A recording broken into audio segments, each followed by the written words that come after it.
Hey everyone, how's it going? Octopus here. Welcome back to 7 Deadly Sins Grand Cross. I'm going to be showing you some setups I use for Final Boss King. Basically, this is going to be more of a very easy setup, not going into hell mode. I'm only going to be showing you guys extreme mode. If you guys are going for the farming for King, if you just want to get his UR and all the extra stuff it has, just farm extreme mode, because extreme mode actually gives the same amount as hell mode. Hell mode is just, I guess, quicker. If you look at the actual rewards between the both of them, it doesn't matter which one you do. It's pretty much spread out even. So as long as you can beat one of these, you can just farm it over and over and over again. But I'm going to show you guys a setup that I'm using right now. That should be fairly easy to copy. And we're going to talk about the current rankings and their setups and what you guys can use and stuff like that. I'm going to show you like my equipment. I'm going to show you the strategy, how Boss King works, and hopefully this can help you out to get a bigger score. The main goal here is to hit 15%. So top 15%. Now, I know the biggest goal is to hit 5%, because if you hit 5%, well, the biggest goal are these right here. You know, the crowns. But anyways, if you hit 5%, you get yourself a total of 100 anvils, which is really good, and you get yourself 5 awakening stones, which is really good as well too. But realistically, even if you get 100 anvils, it's RNG. All 100 can go, and you might not upgrade anything. It is a good upgrade to get. It is a good material. Like, anvils are great in this game, but think to yourself, how much are you going to spend just to grab those 100 anvils? If you're already upgrading these characters and you're not going out of your way to upgrade characters you wouldn't use, so on, then, you know, totally fine. But if you're like going out of your way to spend resources, gems, plaque coins, I don't think the plaque coins are worth. Like, I personally don't have Green Elizabeth, and right now Green Elizabeth is in the shop. So if I go to the shop, I go to the coin shop. This is just me personally. I'm just giving you my current view of it. So I can purchase Elizabeth for 5 plaque coins, and it wouldn't really hurt me. I already got red gold there. I got all these units here. You know what I mean? I could grab more blue kings to make his ult maxed out, but even then, I'm not really worried. So I could use that. I could use gold coins to do stuff down here too, to make Jericho go 4 out of 6 ult or something like that. But when I'm looking at the rewards, I'm getting 5 blue awakening stones, which we're going to farm eventually. And we're grabbing those anvils. The anvils are pretty good. They're 100 anvils, you know what I mean? It's pretty straightforward, like, that's a good reward. The thing is it worth to you or me 100 anvils for 5 plaque coins? I don't think so. I'm going to try to get into top 5% without that, and if I don't, at least I get those gems and that SSR pendant plus everything else down here. So we're getting 20, 30, 35 gems.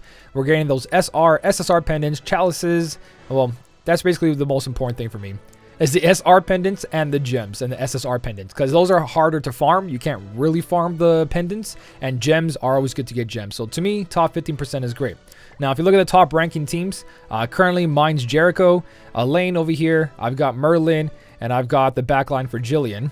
The people who are legit doing this, there's a couple of people using the green Elizabeth, and I don't have it, so I'm trying to work around that. I'm not using Escanor. I'm going in with Jericho. I did bring in Escanor, and Jericho gets me more of a score, and I haven't crit yet. So this is currently the setup I'm using. I have to use HP food because this setup doesn't have awakening on it. Now, I could go out of my way and awaken a lane over here. I could go out of my way to make this a level 50 or 60 or make her level 60, but you can see the only people who are awakened are Jericho and Merlin. As for my associates, Gila over here is level 70, Jericho level 60, Arthur level 60, and Slater is level 60. Equipment wise, I do have a better setup for Jericho. I could give her more crit damage, but the problem is she's not critting. She's currently got like 40 something crit chance. Yeah, crit chance is 44.8. I hit the boss with 97 crit chance, and she still didn't crit, and that's because the crit resistance on the boss is pretty high, so the chances of me critting are very low. So I brought in some crit chance gear and crit chance and crit damage. So hopefully I'll do more damage if I actually crit. I haven't crit yet, and currently with this setup, I've got the score of 1,380 something. So this is what I'm going to run until Jericho crits. Once Jericho finally crits, I should be able to get the top 5% spots, but the chances of her critting is kind of ridiculous. This man does not get crit. He does not get crit. So we're going to jump in. We're going to try to do this. All right, here's hoping RNG plays on our side. If it doesn't, if I don't get this completed today, when I do crit, I'll finally upload that video, or I'll do it on a live stream. If you guys don't know, I stream live on twitch.tv/MailyOctopus. It's pretty much that link down there in the bottom of that page right there. The page. This video. All right, so Jericho. 1, 2, 3 off the bat, huh? I usually put up my shield right away, but 1, 2, 3 sounds really good to me. I'm going to do that right there. Usually you want to rush it all, try to get through this, but we do have enough survivability here because of the Merlin, her perfect cube. We've got our backline Jillian, who gives her HP related stats, and we also got D-ranking by Elaine over here, so we should be okay. There's also a trick, like when he gets to his ult, if you take away, so he's going to do 2 hits here. 1, 2, they're super powerful, even with only 1 buff. But what's going to happen is he's going to have his ult card come up now. What you do is just remove his ult, and when it goes to his turn, he only does 1 attack. I only got 1 card, that sucks. Alright, so 1 card, we're going to de-ult him, and I'm going to put up this small cube. Good for now. Just to try to survive. So what we're trying to do here, or what I'm trying to do here, is make a run where I build up Jericho's ult, and try to get also her crit chance really, really high. So for this phase over here, I didn't get any cards. I don't want to be in this phase too long. He gets stronger and stronger and stronger, even though he only does 1 attack. It gets pretty scary with how many buffs he gets. So like next turn, we'll get hit pretty hard there. So we are going to go with, we're not going to use Jericho's ult. I'm going to keep it there. I'm going to keep getting Jericho cards. So inflicts damage equal to 106% of attack on one enemy. So what we could do is get her ult ready. Because on this phase, you get a lot of points for removing all those buffs. So we're going to do decrease it. And we're also going to put another shield back up. So this is going to hit everybody. I mean, just him. D-rank his cards. And for every card I D-ranked, I get rid of his ult gauges. So we D-ranked him and we removed 2 ult gauges. So he can't do much. He's only going to do 1 attack. We didn't get any Jericho cards again, which really sucks. So you can see he's not doing much damage because we're D-ranking him and he's only doing 1 hit. So with her ult, we can get rid of all those buffs he's got. I'm going to throw down some ult gauges there. And I'm going to hit him again and remove his ult gauges over there again. So I just want to go as much as I can here. So remove all those buffs. Get rid of all those ult gauges on the side. And then we're going to D-rank him. Not D-rank him. We're going to remove his big ult gauge there. So he might do 2 attacks again. Now that he's back to normal. Meaning he wasn't in ult phase already. But he shouldn't have enough power to kill us. So now he's back to 2 attacks. Because he was already not in ult form, and we just depleted his ult gauge for no reason. So we did get 2 Jericho cards, though. We got 2 Jericho cards off this, so I'm going to go Jericho, Jericho, and Merlin, and hopefully that's enough. That might be enough damage. If it's not, I'm going to reset this and try something different. It's enough. So if you wonder what I meant by reset, you just like close the app, turn it back on. If you didn't like the setup, you did, and it'll bring you right back into the setup, and you can try different alternation of cards. Or in this case, I would be forced to use Jericho's ult. So we're going to see what Jericho's crit is. I'm looking around like 130% for some RNG run here. We got a lot of points already just for using all the D ranking, but this phase is super scary. So Jericho's currently at 104%, which is not enough.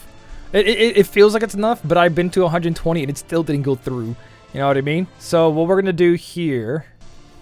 Okay, so I'm going to go combine... I'm going to combine Elaine's depleting to decreasing rank.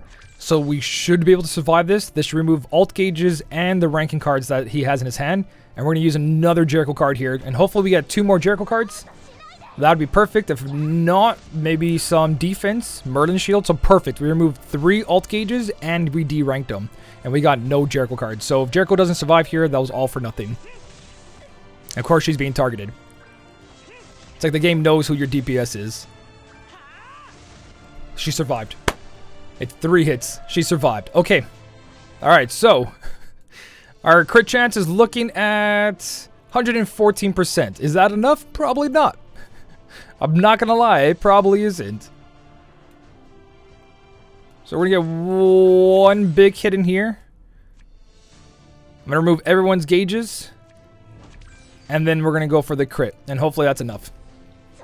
Get a couple more points there for just doing that to everybody. Big old point system, and please crit. Yes! Oh, the crit went through. Is that enough? Am I recording? I am recording, just in case. Alright, alright. Nobody died. We did that pretty quick. What's our new score? 1,687. 1,687. Is that enough for top 5%? Is that enough for top 5%? Let's see. Come on. Top 1.16%. There we go. There we go. I'm in top 5. That's all I needed. Top 5%, and I'm happy. 1,687 with characters that are not even maxed out on extreme mode. Looking pretty good. So that's my setup. Again, Jillian's back here. You don't have to. You guys gonna ask me this question. You don't have to rank her up. What you got to do is your gear, whatever equipment you put on her, has to be strong enough. So you put on like the best equipment you have, something like this, to make her CC high enough. So you can go in here and unlock this. Increases HP attribute allies HP by 30%. Very important to survive a couple hits there. Or you can use Red Elizabeth in the back line. So she heals every turn. Allies are healed by 10% of max HP at the start of the next turn when taking damage. So he's going to hit everybody, comes your turn, and then you revive 10% of that HP plus a lifesteal. She'll let you do that longer and longer and longer. So I'm going to keep Royce in this fight over and over and over, try to get more ults off her, decreasing the enemy's attack, gauges, all that good stuff gives you more and more points. So the more times you do stuff like this, the better. If I did have Green Elizabeth, she'd be able to cleanse debuffs. That gives you points. Healing lets you survive longer. And that crit was super, super lucky. So that's my current ranking. That's my setup. Hopefully this helps you out, guys. It's very, very easy to do. Jericho is currently in the shop. She was currently in the shop for 20 gold coins. She was on sale, so hopefully you guys picked her up or got lucky with her. My Jericho is a 3 out of 6, so you might get a little bit less of a score, but not enough not to bring you that top 5%. If you guys do awaken your lane or any of your other characters, that's longer survivability. I just want to use as minimum resources as possible to get all those rewards, and it feels pretty good. If you guys did enjoy the video, don't forget to hit the like button, and as always, thank you so much for watching. Keep on smiling, and I'll smell you later.